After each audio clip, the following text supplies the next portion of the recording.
भर्ती लेखन 93-94 शुरू। महोदय, पिछले 50-55 वर्षों से हम खादी संबंधी कार्यक्रम को कार्यान्वित करते आ रहे हैं। इस कार्य की ओर हमने पर्याप्त ध्यान दिया है और हम में से कुछ ने तो पर्याप्त समय भी दिया है। सबसे बड़ी कठिनाई मील के बने कपड़े से प्रतियोगिता की है। एक और कठिनाई यह भी है कि सदा इतनी खादी उपलब्ध नहीं होती जितनी कि उसकी मांग रहती है। खादी का आर्थिक आधार भारतीय जीवन संबंधी कुछ मौलिक तथ्य हैं। हमारा देश कृषि प्रधान देश है, जहां अधिकांश लोग किसी न किसी रूप में खेती बाड़ी से अपना निर्वाह करते हैं। यदि आप एक किसान के जीवन पर दृष्टि डालें तो आप यह देखिएगा कि उसका खेत बड़ा हो या छोटा, वह और उसका परिवार वर्ष भर बराबर खेती के काम में ही व्यस्त नहीं रह सकता। उसे काफ़ी समय बेकार रहना होता है। दूसरे रोजगार की खोज में वह अपना घर छोड़कर नहीं जा सकता, क्योंकि खेती के काम में कभी कभी निरीक्षण की आवश्यकता होती है। यदि बेकारी का वह सब समय जब किसान व्यस्त नहीं होता खादी तैयार करने के काम में लगाया जाए तो देश भर की आवश्यकता के अनुसार खादी मिल सकती है। ऐसी अवस्था में कोई भी कम मजदूरी का प्रश्न नहीं उठाएगा, क्योंकि यह काम तो ऐसे समय में किया जाएगा जो बिल्कुल खाली होगा। उस खाली समय में किसान कुछ न कुछ कमाएगा ही, और वह कमाई ऐसी भी नहीं कि उसका कुछ भी मूल्य न हो। कम से कम वह अपने लिए और इतना कपड़ा तैयार कर ही सकेगा जिससे उसको बाजार से न खरीदना पड़े। मैं आपको अपने निजी अनुभव से बता सकता हूँ कि 1 घंटा प्रतिदिन काटने से हमें इतना कपड़ा मिल सकता है जितना कि एक औसत हिंदुस्तानी के लिए आवश्यक है, अर्थात 15 से 20 गज कपड़ा प्रति व्यक्ति। इस दृष्टिकोण से देखा जाए तो सस्ते महंगे कपड़े का प्रश्न ही नहीं उठता, क्योंकि खादी खाली समय में किए परिश्रम से प्राप्त हो जाएगी।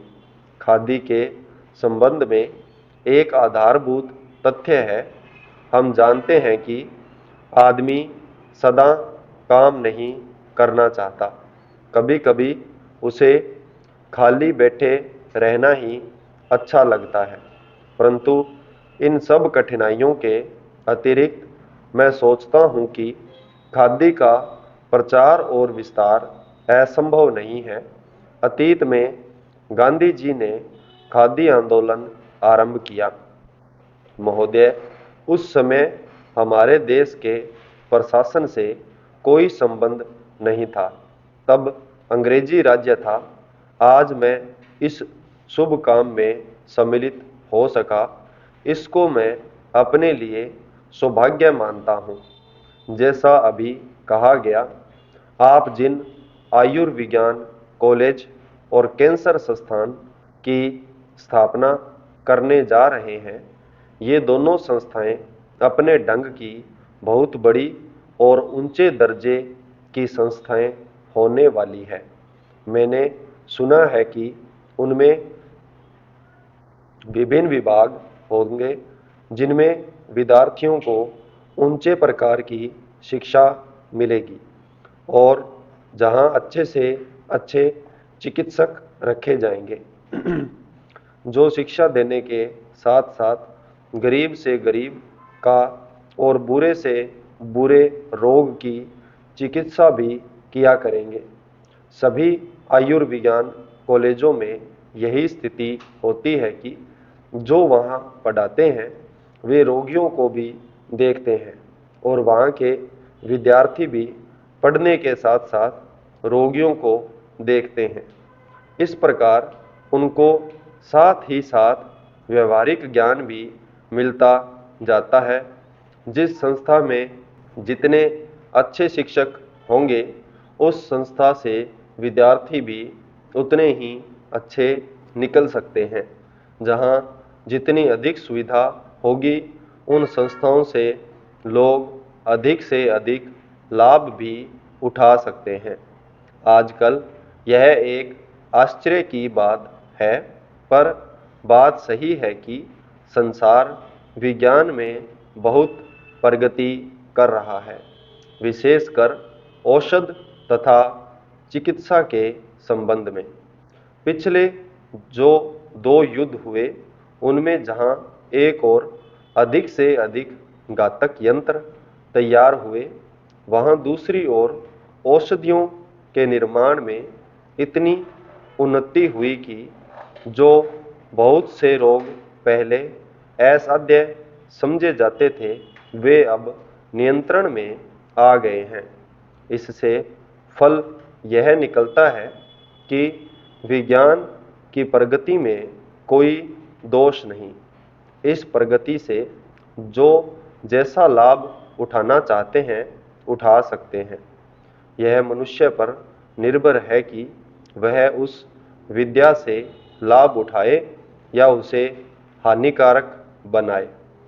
यह आश्चर्य और दुख की बात है कि जहां एक और इस विज्ञान द्वारा आज इतने लोगों को भयंकर से भयंकर रोगों से मुक्ति मिल रही है, वहां उसी विज्ञान द्वारा लोगों का जीवन संकट में हो गया है। हम चाहते हैं कि हमारे देश के वैज्ञानिक, चाहे वे विज्ञान के किसी भी क्षेत्र में काम करते हों, इस बात को सदा अपने ध्यान में रखें कि यदि विज्ञान का कुछ अर्थ हो सकता है तो वह सेवा होना चाहिए, न कि विनाश। तभी भावी प्रगति होगी। संपूर्ण विराम।